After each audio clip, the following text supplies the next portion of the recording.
Olá! Olá, presidente. Obrigado por terem vindo. Bom, vai ter com vocês. Boa noite. Tá todo mundo captando bem? Bom, fiquem à vontade. Presidente, São duas primeiras que eu vi da parte do motivo desse projeto. Eu quero fazer o meu país ser um dos maiores países do mundo. Eu sou muito ambicioso nisso, mas o Brasil vai ser oferecido com as decisões do mundo. Ele não é porque nós temos lideranças horrorosas, lideranças horrorosas o tempo todo. Se a gente sabotasse. Aqui se o Brasil fosse a carreira do Neymar, ele tinha potencial para ser o maior do mundo, mas acaba se sabotando no final. Eu não quero que o Brasil seja isso. Nós temos tudo para ser uma das maiores nações do mundo, mas hoje somos muito pobres, tomados pelo crime, é uma nação que está acovardada, e eu não acredito nisso. falar de tomar pelo crime, hoje já está. O seu aqui, muitos críticos querem ver que é meu pode fazer aquela atitude. Se o crítico diz que é biotecnia, ele tinha que começar a aprender a viver o país que vive.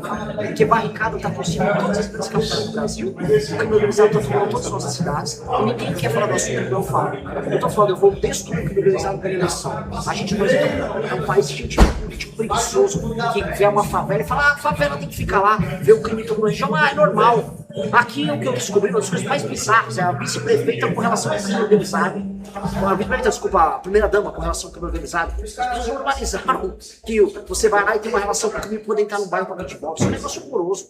Então, não, eu não consigo achar isso pirotecnia. Pelo contrário, as pessoas têm que falar muito sobre esse assunto. Renan, o senhor fala em sua campanha que a vingança do povo é o mote da campanha que vocês estão trabalhando. O que significa a vingança do povo na campanha de vocês à presidência? A vingança do povo é o nome do jingle, mas o mote da campanha é o futuro é glorioso.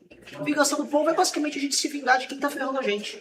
É a gente se vingar do ladrão que tá botando arma na cabeça das pessoas, do político ladrão. São pessoas que estão sendo más conosco por muito tempo. E quando alguém é mal com você, alguém é perverso com você, você não tem que perdoar ele. Você tem que ser duro de volta. Uma coisa é a gente ser magnânimo se um pequeno percentual tá gerando mal e esse mal é pequeno. Ou não, hoje sim. O Brasil vai terminar o ano novamente com 40 mil assassinados. Os escândalos de corrupção como o Banco Master e a INSS estão estourando, não está acontecendo nada.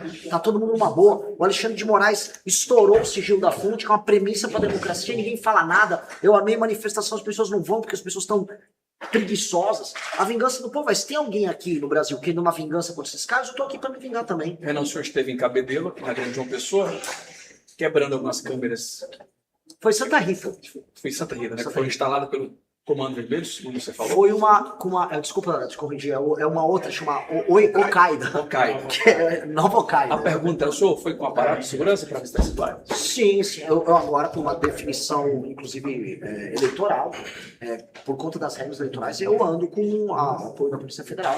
E eu preciso andar, mas essa ação foi uma ação tomada pelo nosso time. A gente identificou que havia, porque a gente tem uma central de denúncias, que a gente recebe denúncias do Brasil inteiro. E comentaram, olha, existe um sistema de câmeras no entorno da pessoa tocado por facções. Essa tocada, eles remetiam as imagens do Rio de Janeiro. Um time que ficou operando as imagens. Eu falei, não, vamos lá. Não apenas quebrar, mas vamos mostrar pro Brasil. Porque, assim, quebrar é um ato que ajuda a divulgar o vídeo. Agora, dane-se se eu quebrei aquela câmera. Isso não é o que faz a diferença. O que faz a diferença é milhões de pessoas vão ver ao redor do Brasil que aqui na Paraíba tem um sistema de câmeras sendo tocado pelo crime organizado. Isso é uma loucura. As pessoas têm que ver isso. Como é que pode, vamos dizer, o Lula tá liderando as pesquisas na Paraíba, enquanto o crime organizado montou um sistema de monitoramento para fazer da Paraíba um Big Brother das facções. É isso, os caras criaram um Big Brother das facções, isso é bizarro. Candidato, eu gostaria de saber qual o seu conhecimento sobre os problemas do Nordeste, não só nas capitais e regiões metropolitanas, mas também no Nordeste profundo, no semiárido, e quais propostas práticas o senhor tem para a economia do Nordeste, para gerar emprego e renda e alçar a população a outro patamar.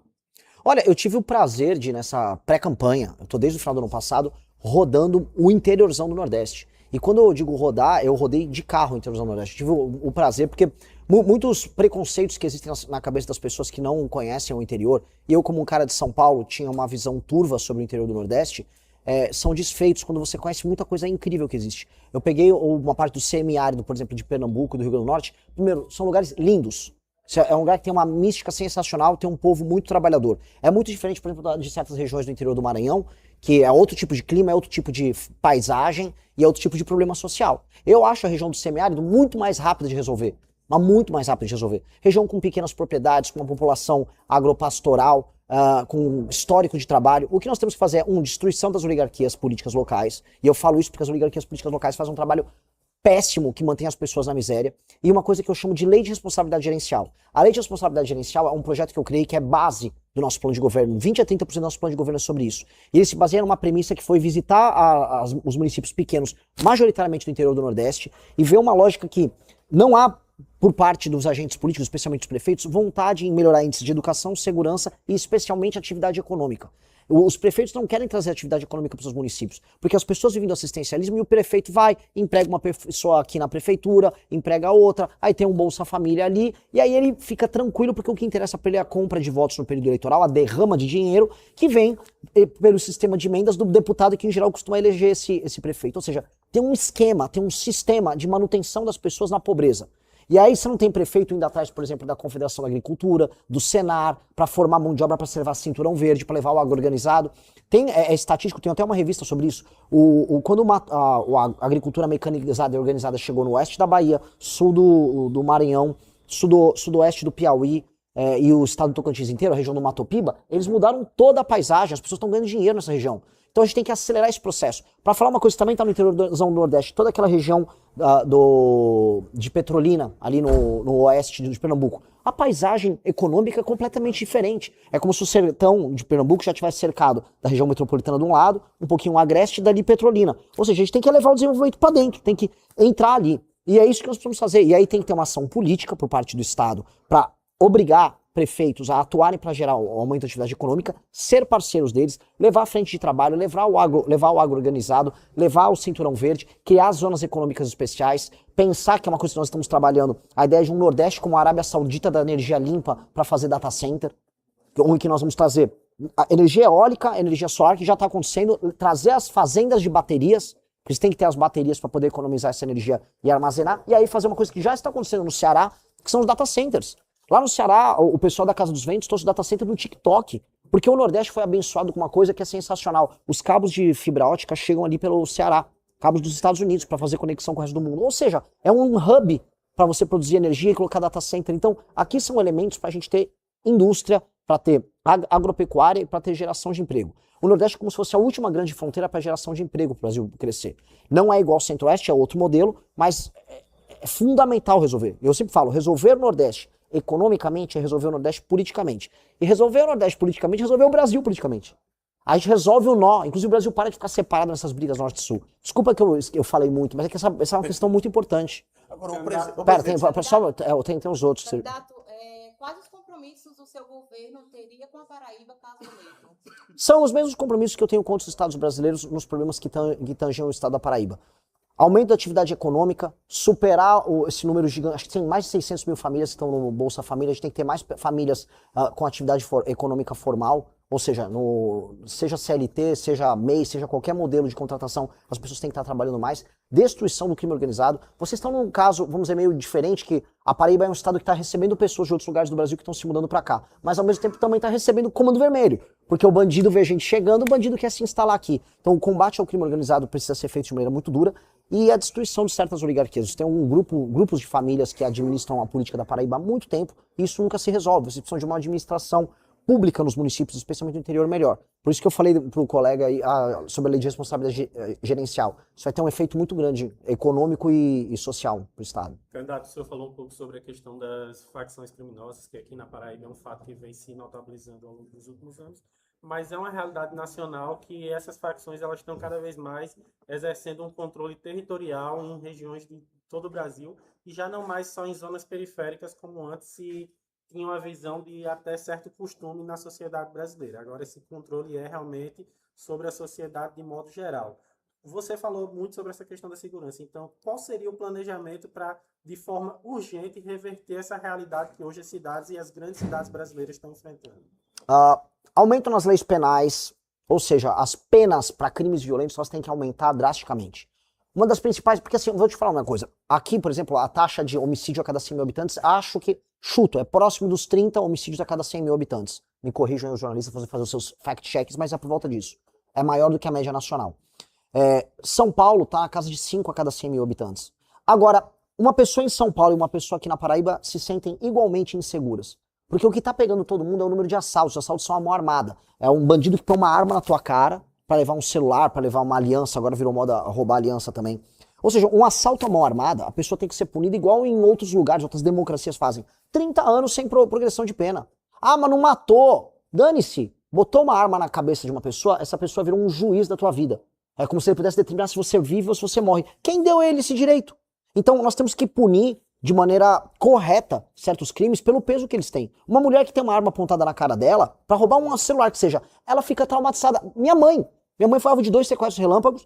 Minha mãe é traumatizada. Pra ela voltar a andar sozinha de carro em São Paulo é um drama. Pra ela me visitar em São Paulo é um drama. Então minha mãe passou por isso. Outras mulheres passam. As mulheres sentem mais do que os homens essa questão do trauma. Então, pô, assim, tem que aumentar as penas. 2, nós temos que tratar as facções criminosas como um ente anômalo, portanto o direito tem que funcionar diferente com eles. E o Estado, o governo federal tem que montar um mapa de guerra dos territórios em que as facções estão ocupando e também das instituições que elas estão ocupando. No Rio de Janeiro e em São Paulo, tem até membros da Polícia Militar ou das polícias militares que também passam informações para eles. Tem gente do Ministério Público cooptada. No Rio de Janeiro, a política, a Assembleia Legislativa do Rio de Janeiro estava ocupada pelo crime organizado. Em São Paulo, o Porto de Santos está ocupado. Estão tentando agora com o Comando Vermelho ocupar o Porto de Pecém, lá no Ceará, em Fortaleza. Então, quando você olha o mapa, você tem que montar um mapa de instituições e áreas tomadas pelo crime, e aí o governo tem que montar operações, ora com o GLO, Garantia da Lei e da Ordem, ora com o Estado de Defesa, ora com parceria com seus governadores, ora utilizando as Forças Armadas nas fronteiras, para você coibir,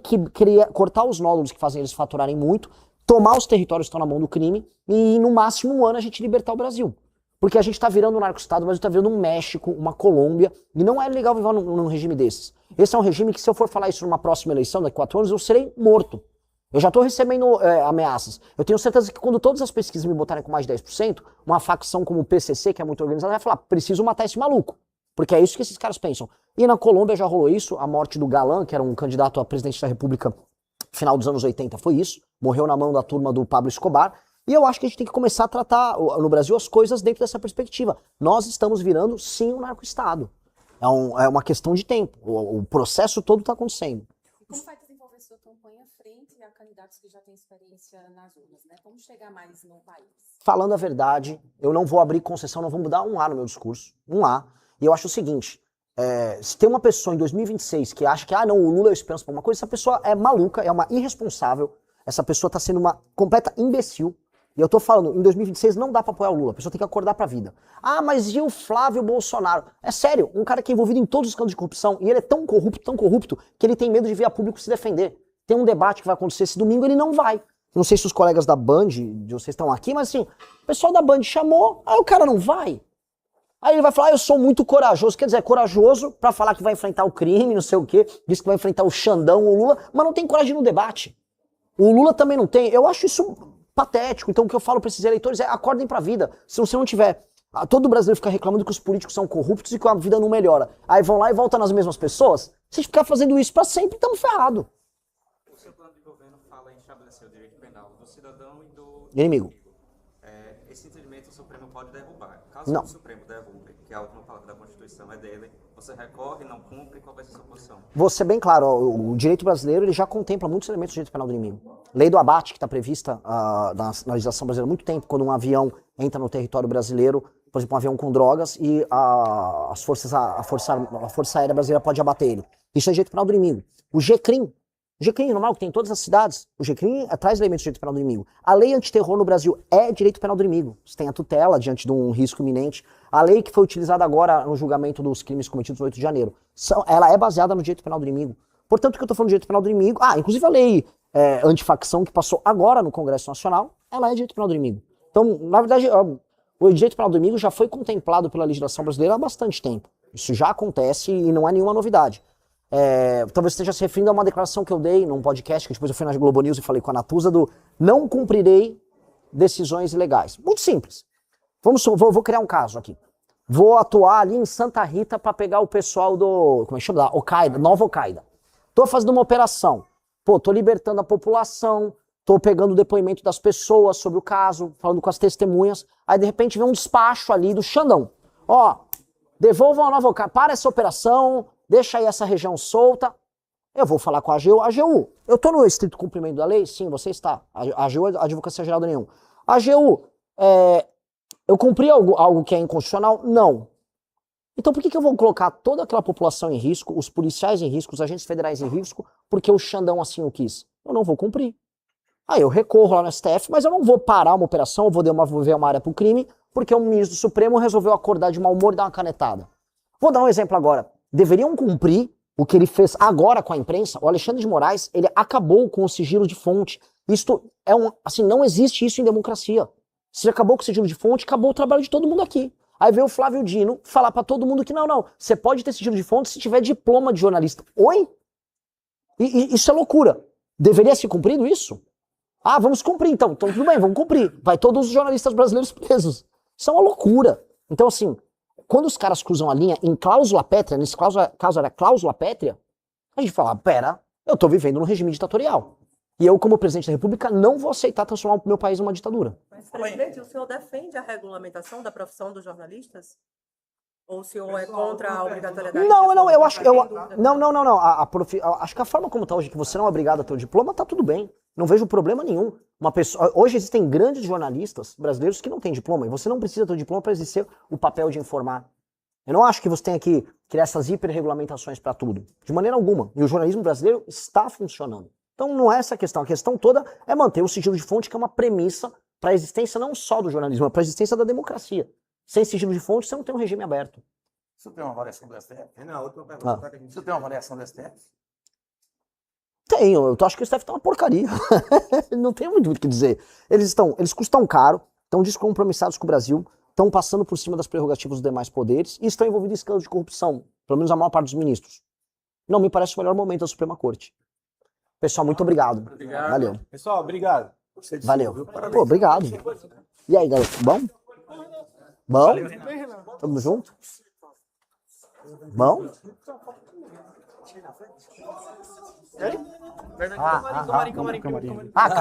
Camarim. Tá. Gostou desse corte? Então não se esqueça de deixar seu like e de se inscrever no canal para mais vídeos como esse. Te vejo no próximo vídeo.